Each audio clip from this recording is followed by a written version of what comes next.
If you believe heroes always wear uniforms and never sit quietly in economy class, this story will change your mind forever. What began as an ordinary transatlantic flight turned into a moment that shook an entire aircraft, and revealed a truth hidden in Seat 8A that no one, not even the captain, could have imagined. Before you hear what happened when the cockpit made an announcement that froze every passenger in place, make sure you subscribe now, because stories like this don't just entertain, they remind us who we really are when everything is on the line. The man in Seat 8A was asleep long before the boarding doors closed, his head tilted slightly toward the window, the soft vibration of the aircraft already lulling him into a restless half-dream, the kind only exhaustion can produce, the kind that comes not from lack of sleep but from carrying too much life on your shoulders for too long. His name was Daniel Mercer, though no one on Flight 417 knew that. Not the business executives scrolling through emails, not the honeymooners whispering excitedly about London, not the flight attendants moving with professional smiles down the aisle. To them, he was just another single dad traveling alone with a worn backpack at his feet and a creased photograph tucked carefully into the seat pocket in front of him, a photo of a little girl with missing front teeth, her grin wide and fearless, her arms wrapped around his neck. Daniel hadn't planned to fall asleep so quickly, but the night before had been long, and the months before that even longer. Since his wife had died 3 years earlier in a car accident on an icy Ohio road, sleep had become something he borrowed rather than owned, something that came in fragments between school lunches, bedtime stories, and quiet moments of grief he never allowed his daughter to see. This trip wasn't for pleasure, it was for closure. He was flying to England to scatter ashes where his wife had grown up, fulfilling a promise he'd made in a hospital room that smelled like antiseptic and heartbreak. As the plane climbed through cloud layers and the seatbelt sign chimed off, Daniel's dreams twisted the way they always did. Metal corridors, flashing indicators, voices sharp with urgency, echoes of a past he'd buried deeper than most people knew. 20 minutes into cruise altitude, turbulence rattled the cabin lightly, nothing alarming, just enough to wake him. He blinked, disoriented, running a hand over his face as if grounding himself in the present, reminding himself he was no longer in that other life. Around him, the plane settled again, and the murmur of passengers returned to normal. Then, without warning, the engines changed pitch, subtle but unmistakable to anyone who had ever trusted their life to machinery. A few moments later, the captain's voice came over the intercom, calm but strained in the way professionals try to hide fear, announcing a minor technical issue and assuring everyone it was under control. Daniel felt it then, the familiar tightening in his chest, the instinct that had once kept him alive when others didn't make it home. He told himself he was imagining it, that he was just a tired father on a commercial flight, not the man he used to be.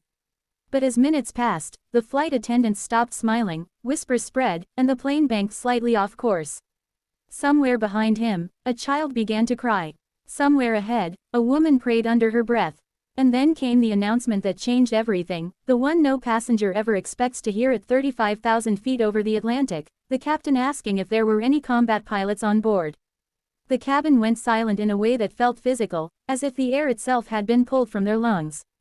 Heads turned, eyes searched faces, people froze, waiting for someone, anyone, to stand up. Daniel didn't move at first.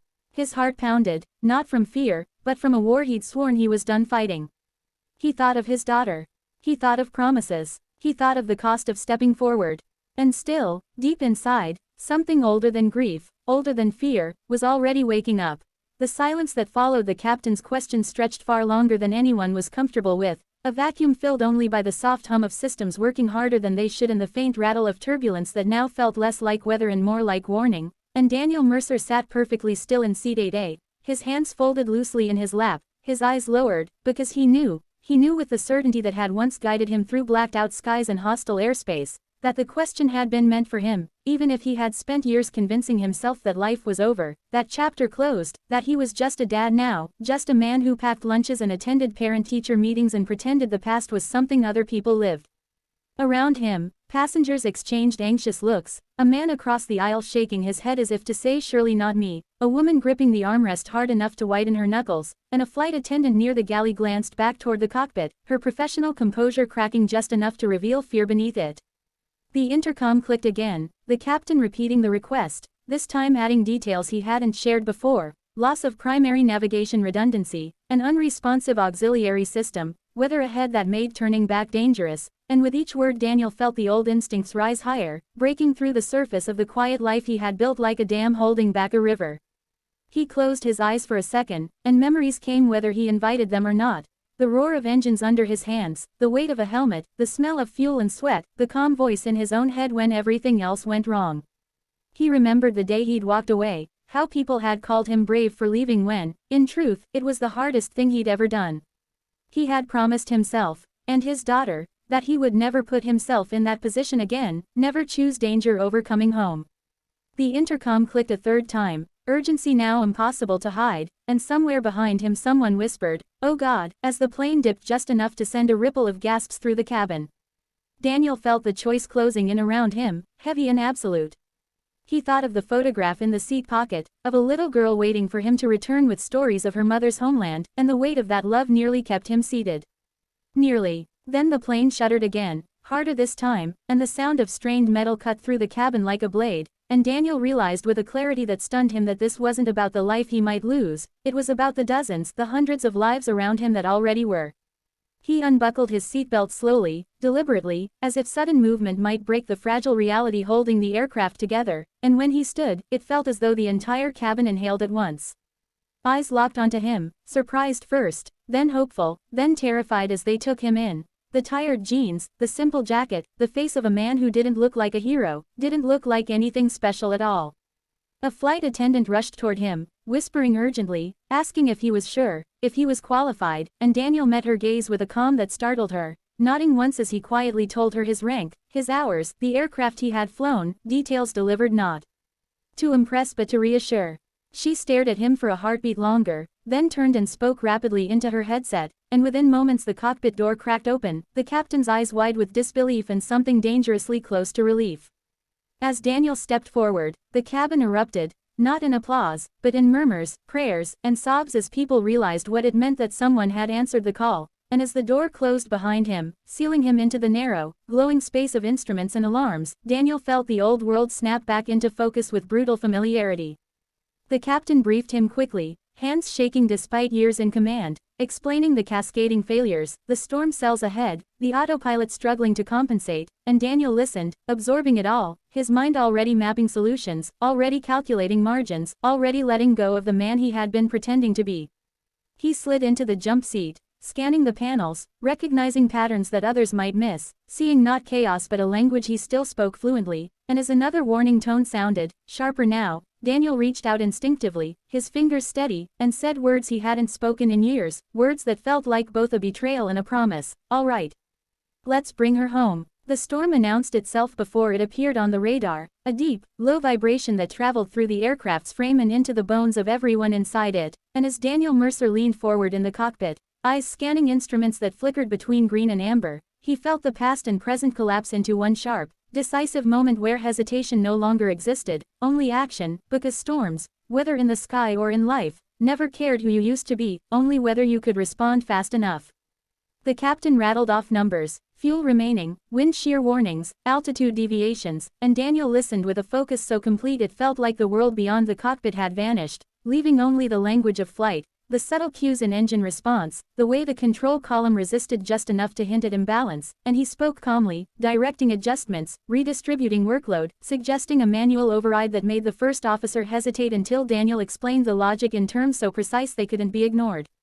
Outside, lightning fractured the darkness, illuminating towering walls of cloud that swallowed the aircraft in violent bursts, and in the cabin screams rose and fell with every drop. Seatbelts straining, oxygen masks falling like pale ghosts from the ceiling, while parents clutched children and strangers held hands, unaware that the quiet man from seat 8A now held the fragile thread between fear and survival. The plane lurched as a sudden downdraft stole altitude, alarms screaming, and for a heartbeat even the captain faltered, but Daniel's voice cut through the noise, steady and firm, calling out corrections, anticipating the next shift before it happened, flying not just by instruments but by instinct honed in places where mistakes were fatal and mercy was rare. As they broke through one violent cell into another, the auxiliary system failed completely, leaving them with partial control and no room for error, and Daniel felt the familiar weight of responsibility settle fully onto his shoulders, not as a burden but as a truth he had once lived every day. In that moment, memories flooded him, not of combat, but of home, of bedtime stories read under soft light, of a little girl asking why the stars blinked, of promises whispered into the quiet after she fell asleep. And instead of weakening him, those memories sharpened his resolve, anchoring him more firmly than fear ever could. The captain glanced at him, voice tight, asking if they could make it, and Daniel didn't answer right away, recalculating, adjusting, reading the storm's rhythm like a living thing, until finally he nodded and said yes, but not without cost, explaining they would have to divert, descend aggressively, ride the edge of the storm longer than anyone liked, trusting skill over comfort. In the cabin, passengers felt the shift, the controlled descent that replaced chaos with purpose, and though terror still lived in their chests, something else joined it, hope, unspoken but powerful, as if the plane itself had decided to fight. Minutes stretched into an eternity, every second demanding precision, and then slowly, impossibly, the turbulence softened, the alarms quieted, and the clouds thinned until city lights appeared below like scattered embers, and a sound rose from the cabin that no one would ever forget, not cheering, not yet, but crying, the release of fear finally allowed to escape. The landing wasn't perfect, the wheels touching down hard, the plane shuddering as brakes engaged and engines reversed, but it was solid, undeniable, real, and when they finally rolled to a stop, silence fell again, followed by an eruption of sound so loud it felt like it might lift the aircraft back into the sky, applause mixed with sobs, laughter tangled with disbelief.